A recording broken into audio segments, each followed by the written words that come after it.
गडचिरोली जिल्ह्यातील महाराष्ट्र छत्तीसगड सीमेवर नुकतेच स्थापन केलेल्या पोस्टे कवंडे हद्दीत काही माओवादी दबा धरून बसले असल्याच्या विश्वासार्ह माहितीच्या आधारे पोलीस अधीक्षक एम रमेश यांच्या नेतृत्वाखाली 12C60 पथके आणि CRPFची एक तुकडी काल दुपारी कवंडे आणि नेलगुंडा येथून इंद्रावती नदीच्या काठावरील परिसरात मुसळधार पावसादरम्यान रवाना करण्यात आल्या होत्या। आज सकाळी सदर परिसरामध्ये पोलीस पथक घेराबंदी करून शोध मोहीम राबवत असताना माओवाद्यांनी C60 जवानांवर अंधाधुंद गोळीबार सुरू केला, ज्याला पोलीस पथकाने प्रभावी प्रत्युत्तर दिले।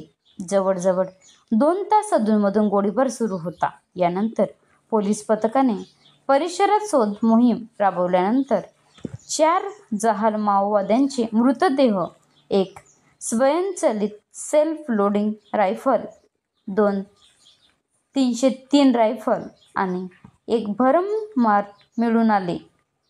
याशिवाय घटनास्थळावरून वॉकी-टॉकी, छावणी साहित्य, नक्षलवादी साहित्य इत्यादी जप्त करण्यात आले आहेत।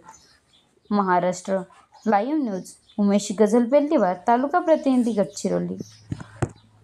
आता गाडीवर मोबाईल नंबर नाही तर इमर्जन्सी QR कोड वापरा, जे तुम्हाला अडचणीच्या वेळी साथ देईल। बनवा व्हिडिओ, पाठवा व्हिडिओ, आम्ही तुमच्या न्याय हक्कासाठी लढा देऊ। ताज्या बातम्या व घडामोडींसाठी पाहत राहा फक्त महाराष्ट्र लाईव्ह न्यूज।